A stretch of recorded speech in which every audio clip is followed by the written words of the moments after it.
All right. Cool. And we are live. All right. Cool. All right.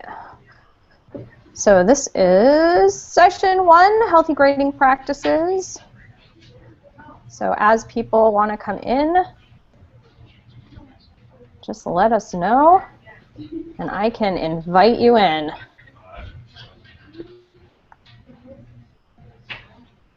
Yeah, I think I got everybody. All right. Cool. All right. The little intros. Looks like we have some other people, but I'm not seeing their screen. So I'm just seeing you right now. Donald, right? Yeah. Okay. Yeah, Dawn. Lindsay, should we keep the comment? Should we keep that comment, the comment bar open on the right? Do you think? Yeah, the Q&A. Yeah, I think. Well, I'll have that open. People can put in questions. So that's what we're doing right now. I think is leaving the question part open, so that we can see that as we go through. So I think people are working their way in right now. So cool. So you're from New York? Yeah. Yeah, I'm actually in Massachusetts today, though, because I'm on a ski trip with my middle school kids. Yeah, we're at Jiminy Peak. Oh, nice. Yeah. Yep, we are. Yeah, I'm up in the Mount Washington Valley of New Hampshire. So here inside from the crazy cold that's going on outside right now. So, all right. I think I have this open someplace else. Let me just close this for a second. Okay. Yeah.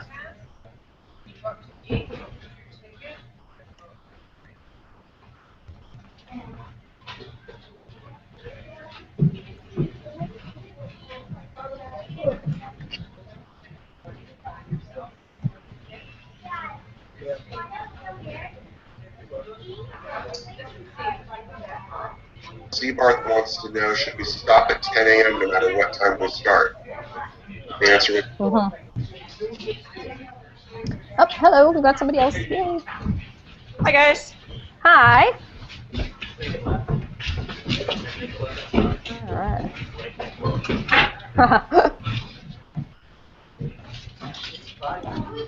Cool. All right. So now, what are you, Don? What are you teaching, or are you? Why do I feel like I think you're an administrator for some reason? Are you? Yeah, I'm a middle school principal. Okay. Yeah. Oh, okay. Yeah. Jericho, which is on Long Island. Yeah. We've been using standards-based grading for really since I got to the school in 2006. But I don't know how much stickiness it has. You know, I think we say we use it. I'm not sure. You know, yeah. I think we still have some more work to do. Yeah, yeah. We use a standards-based grading philosophy. I'm not sure that we don't use standards-based grading report card. Okay. Yeah, we're starting, I think, to look into it a little bit more and start kind of doing the feelers out for standards-based grading. I know my principal started looking a little bit. I'm at a high school.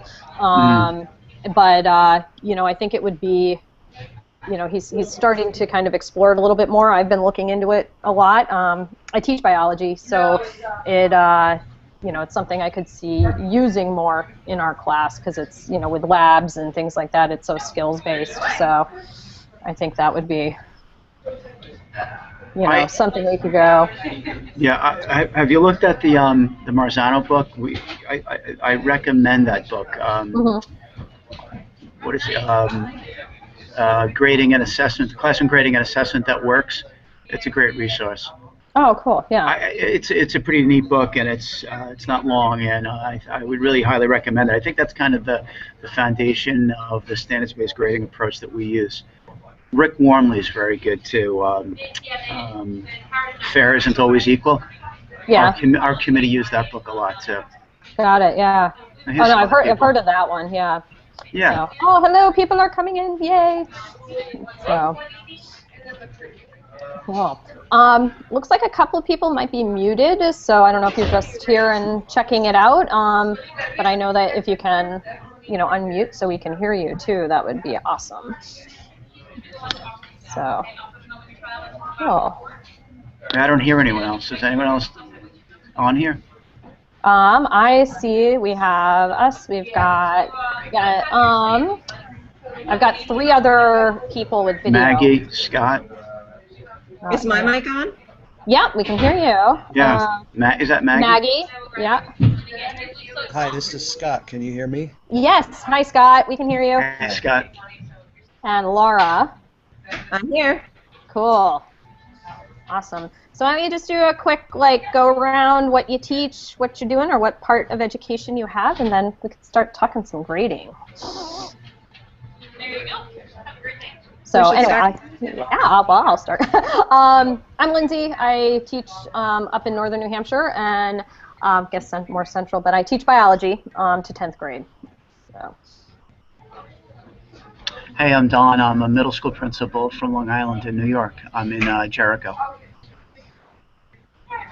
Hi, I'm Laura Eldred. I teach in upstate New York in the Adirondacks, a really small school. We have about 165 kids, each a 3rd to 12th grade, various courses. Oh, cool. Where in the Adirondacks? In Keene? Oh, okay. Yeah. Not New Hampshire. Yeah. So now my husband went to high school in Lake Placid. So That's where I live. yeah. So that he went to National Sports Academy in Lake Placid. So yep. Cool. I'm Scott, and I teach social studies and at high school in Northern California.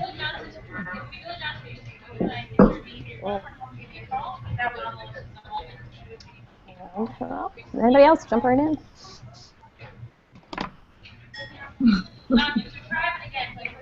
See, Sergio just joined us. I'm here. What's up, team grading? Is this team grading? Yeah. Yes, this is grading. Team grading. You got it. How many people are here because they don't like to grade? Or don't like to grade the way we're grading now and need to see change happen. Yes, that there needs to be some pretty crazy change going on. Yeah, I'm all with that. So. Sorry, I'm late to the party. Are we all secondary teachers? We've got some middle school administration, but it seems more secondary, I'm guessing, I think from what people are doing. Usually is. Yeah. Did I miss the intro? I bet I did. Go for it. I'm Sergio. I used to teach high school science. I do ed tech coaching now. I made it a 5-year mission to make grading better, and I think it's super important. But I did in those 5 years become kind of Jeremiah in the wilderness everywhere, and I think I lost my effectiveness because of my delivery enthusiasm for it. Do any of you guys use flipped learning at all in what you do? I'm a flipped class teacher, so too. Sort of. I did. You did? Yeah, I did my first year out of the classroom. I'm a full-time kind of ed tech coach. Oh, okay. All right.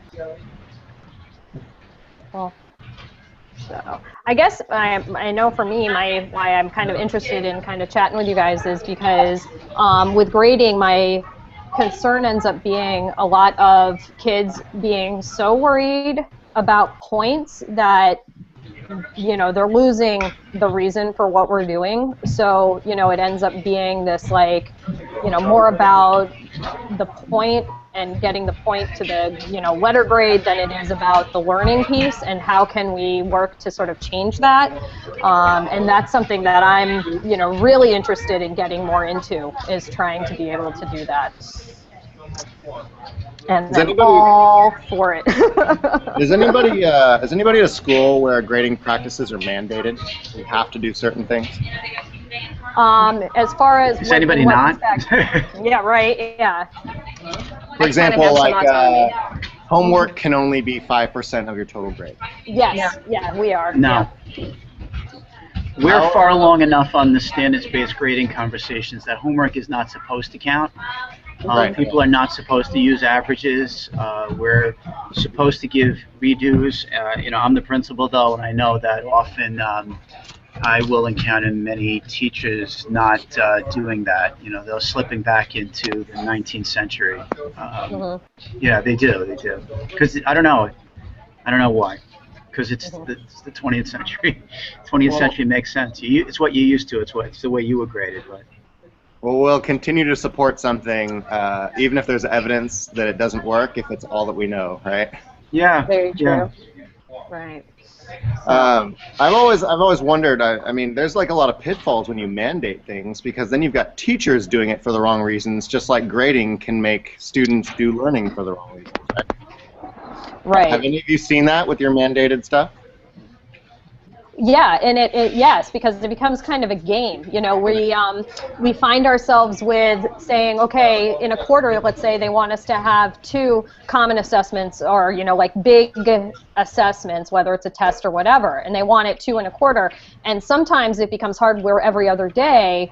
And if you're up in our area and we lose days, let's say due to snow, like we just lost our last 2 days coming off of vacation because of snow days, time is very short. So some teachers just play the game of calling something else, just for the sheer fact of calling it a common assessment when it might not really be one, just because, oh, I'm supposed to have one and it's supposed to be worth 50%, or let's say of the grade.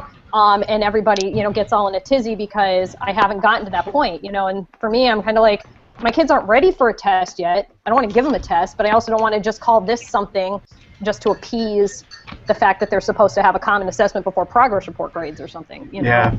So yeah, it happens very much with the teachers as well as for the students too.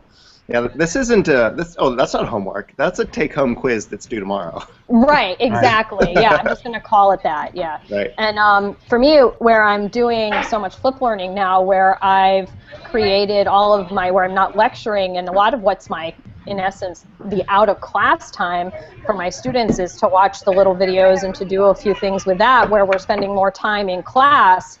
It's like, oh, I don't necessarily want to put points to this, but I'm supposed to have a homework grade, or something. So it's like, oh, okay, here, you go for that. So I think it happens to all of us, too. Can I ask a question? Oh, sorry. Go ahead. Okay. Could the principal explain a little bit more about his standard grading in his school?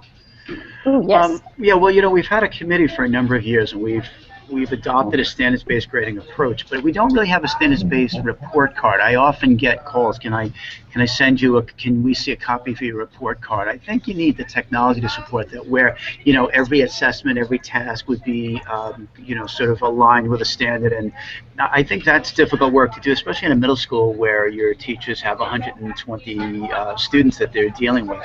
I would say that we've adopted and embraced the standards-based philosophy. We use Marzano's. Marzano has what he calls a generic scoring scale. So in my school, a 4 means that, well, let's say a B. We're still using B's. A, B, C.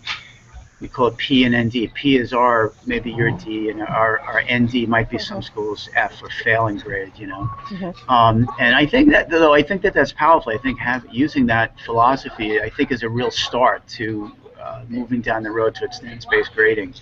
Well, it is standards-based grading in a way. That's the kind of work that we've been doing. But as I say, I'm afraid sometimes it's the food pyramid. It's really good and everyone agrees on it, but we're still eating a lot of donuts. We're still eating like like our parents did. Everybody agrees on it. I send out standards-based reports. Yeah. Sorry? Can you hear me? Oh, yeah. Okay. I send out standards-based reports to my kids, even though I live in a traditional system. Oh, right, right.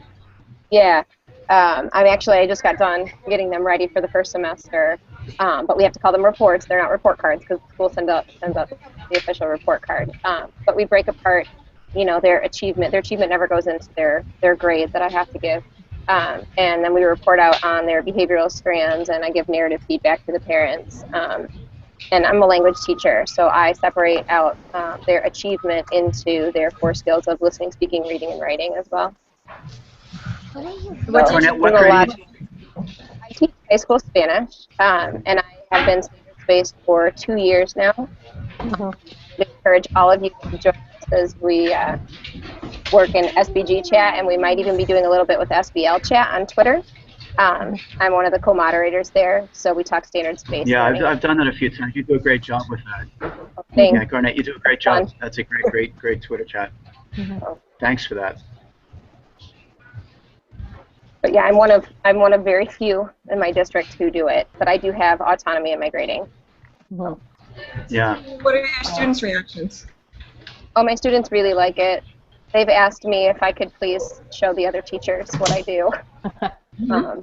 But we're not ready as a staff. We're not ready to jump completely in. We need. What about the size of the report? I guess where I've heard the standards-based grading report to them is massive because it's broken down so much. How are you getting that out to the students? Is it an email? Are you We're actually sending it snail mail. Okay. Yeah, we're sending it snail mail. We have a cover letter. Those of us that do it help our parents understand, although of course we've been communicating since the beginning of the school year about it with them. And I send it out. I ask for feedback from the parents and everything. And there's a lot more I could put in the reports, but you have to kind of pick and choose because it can be very cumbersome and way too long and complicated. So, for example, I don't report out on each one of my standards on the standards-based report. I group them into strands. For that reason, if they want to see each standard, that's where they can go in my computerized gradebook. Instead of assignments, particularly like a workbook page or something like that, the assignments are the standards in my computerized gradebook to make it work for me. Now, are you expected to convert it over to what the school does, or are they giving you kind of your own way to, make sure that, you can do what you need to, or do you have to kind of say, oh, this particular thing still equates to that overall A or that B or whatever? I still have to give a letter grade. Yeah. At the end of each semester. So that's where I'm mandated. But I don't use any percentages or things like that. I don't have to. And I know some people have to do that. Yeah.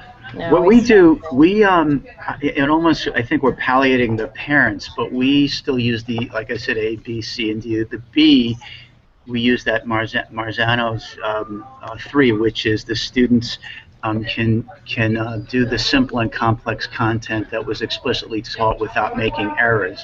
And then an A grade is the student can make inferences and applications beyond the simple and complex content explicitly taught, right? So those are the levels. That's what explains an A, B, C, P, and N, and D. And that works well, and I think that's what's at the bottom of our report card. So that's what sort of lurks behind what an A, a B, and a C is. And we try to encourage teachers to build their assessments so they have tasks at each of those levels. So if you give a kid a vocabulary quiz, really in a sense that's only a C task, maybe a C plus or a B task.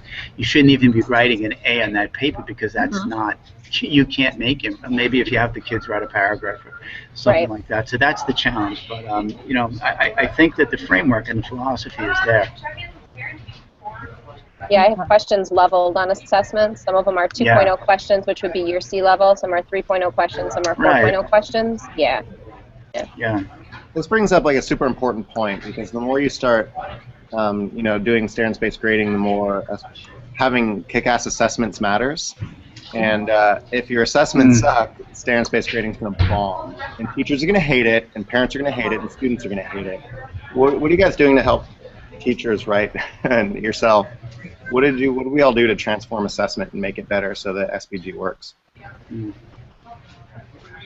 Well, I know I just had to take a hard look at what I was doing. I take my standards and break them down into know, understand, and do statements. And if something on one of my assessments didn't have to do with any of that, well, then it had to go. And then I did look and level questions too, and that takes time.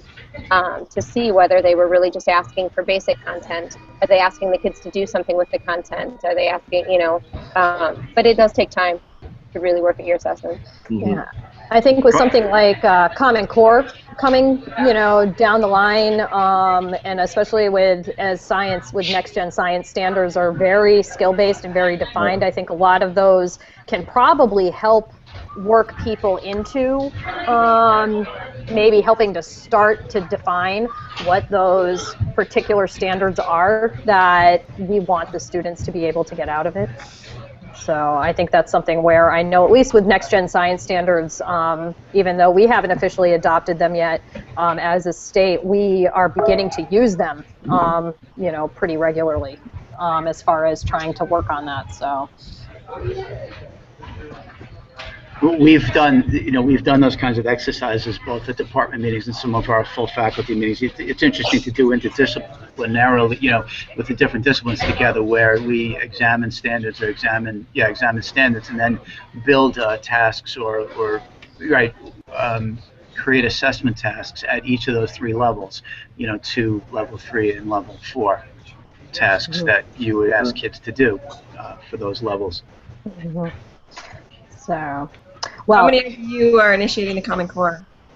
We are. Sure. Yep, we are. Yes. Yep. So, and I know it's. I think we like it. We like it from kind of it at its base level. You know, of course, I think a lot of the teachers, their main concern is the how. You know, for a lot of them, how to implement it. I think the testing piece is where people get a little frustrated, but. You know, for what they are, I like them. I really do. You know, so. Right. There's the whole. I think what people don't like is the assessments and the evaluation piece. You know, in New York, we have, you know, kids are taking some 6 days, many 14 hours, I think, of assessments, and then that's built into teacher evaluations. And I think that's where most of the problems are coming from. So. How about in other states? I have this. I have a dream speech that I like to give, and it's.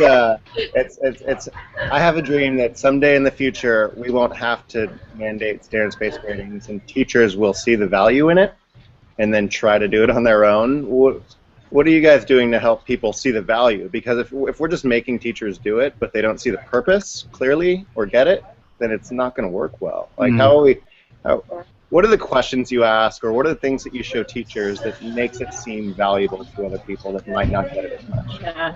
Well, I think some of it that has to come out of it is, you know, getting that understanding of why do you want your kids to learn this particular thing? Why are you teaching this? And, you know, getting them to look at what are the big picture things that they need to be able to get out of it. So I think that's something that is some of the first questions you have to answer. What are the big things, and why are we learning? You know, I think one of the huge things too is you have to define your purpose in grading. What's your purpose for grading? What are you trying to communicate through your grade? That's where we're at as a district, and I mean, I know what my purpose in grading is, and then I try and help too. I blog and write about it and try and tweet about it, but with the staff at my particular school, the few that are on board, what we try to do is talk purpose. Why do you grade? Yeah. All right, well, I think we're going to have to start wrapping up. I know we got in a little late, but I know our organizers are hot to have us stick to our time frame. So hopefully with session 2, we'll get going a little early, because it is a little bit, well, after 1 for me. I don't know for where the rest of you guys are. You know, 3 minutes past the hour. So any last things people want to say before we hit the road? Grading matters. Yes. Thank you, everyone. Yeah. Thank you all. Thanks very much, Lindsay. You did a great job. Thank you. Thank you. Thanks, This was a cool start. Looking forward to maybe see you guys in session 2. Yeah, SBG chat. I'll try to hop on there one of these days. Yeah. Please do. All right. Take care, you guys. Ciao. Bye.